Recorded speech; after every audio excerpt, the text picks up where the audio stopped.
প্রিয় দর্শক বন্ধুরা, এই মুহূর্তের জন্য আপার প্রাইমারি থেকে গুরুত্বপূর্ণ খবর আপডেট, যেখানে 1079 প্রার্থী অল ক্লিয়ার নিয়ে কোর্টের নির্দেশ প্রসঙ্গ।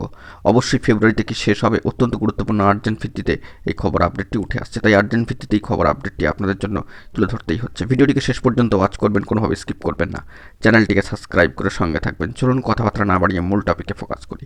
বন্ধুরা, এই মুহূর্তে দাঁড়িয়ে 1079 অর্থাৎ 1079 জন 1079 এই প্রার্থী অল ক্লিয়ার নিয়ে অবশ্যই কিন্তু একটি গুরুত্বপূর্ণ খবর আপডেট রয়েছে। তো যে বিষয়ে পশ্চিমবঙ্গ আপার প্রাইমারি চাকরি প্রার্থী মঞ্চের তরফ থেকে ইতিমধ্যে কিন্তু বার্তা দিয়ে দেওয়া হয়েছে যে 1500+ যে প্রার্থী ডাক পেলেন, তার নিরিখে যে প্রার্থী পড়ে থাকছেন 1079, সেই সমস্ত প্রার্থীদের অল ক্লিয়ার কিন্তু করতে হবে। কোর্টের নির্দেশ রয়েছে। হ্যাঁ বন্ধুরা, কোর্টের নির্দেশ রয়েছে, ঠিকই শুনছেন। মহামান্য কলকাতা হাইকোর্টের ডিভিশন বেঞ্চের 11 নম্বর কোর্টের নির্দেশ রয়েছে। সার্বিকভাবে সেই সংখ্যাটা দেখতে গেলে 14,052। তো তার মধ্যেই এই প্রার্থী কিন্তু পড়ছেন। তো বাকি ওয়েটিং প্রার্থী যারা বাকি নিয়োগের জন্য অপেক্ষায় রয়েছেন, তাদের অল ক্লিয়ার প্রসঙ্গে ইতিমধ্যেই কিন্তু all Bengal upper primary teachers association এবং পশ্চিমবঙ্গ আপার প্রাইমারি চাকরি প্রার্থী মঞ্চের তরফ থেকে এই বার্তায় দিয়ে দেওয়া হয়েছে যে 14,052 নিয়োগের পক্ষে যেহেতু অর্ডার রয়েছে মহামান্য কলকাতা হাইকোর্টের ডিভিশন বেঞ্চে 11 নম্বর কোর্টের এবং সর্বোচ্চ ন্যায়ালয় সুপ্রিম কোর্টের, তাই সকলকে নিয়োগের কিন্তু অবশ্যই ইনিশিয়েটিভ নিতে হবে।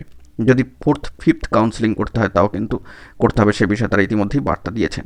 তবে এখন পর্যন্ত তৃতীয় কাউন্সেলিংয়ের নোটিফিকেশান জারি হয়ে গিয়েছে, শিডিউল সহ নোটিফিকেশান চলে এসছে অবশ্যই স্কুল সার্ভিস কমিশনের তরফ থেকে। এ বিষয়ে ইনিশিয়েটিভ শুরু হচ্ছে 28 তারিখ থেকে।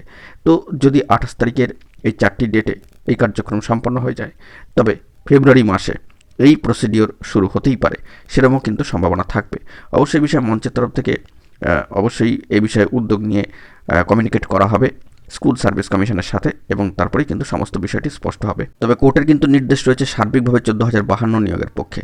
বন্ধুরা, তৃতীয় কাউন্সেলিং এই জানুয়ারিতেই এন্ডিং, এবং পরবর্তী ক্ষেত্রে ফেব্রুয়ারি মাস এই যদি 4th কাউন্সেলিংয়ে এই সংখ্যক প্রার্থীকে অল ক্লিয়ারের দিকে নিয়ে যাওয়া হয়, তবে কিন্তু এই প্রসেস শেষের দিকেই যেতে পারে বলেই কিন্তু মনে করা হচ্ছে। তবে দেখা যাক সম্ভাব্য কি খবরাখবর উঠে আসে। তো এখন এটুকুই, সকলে ভালো থাকবেন, চ্যানেলটিকে সাবস্ক্রাইব করে সঙ্গে থাকবেন জরুরি আপডেটগুলি পাওয়ার জন্য। ধন্যবাদ।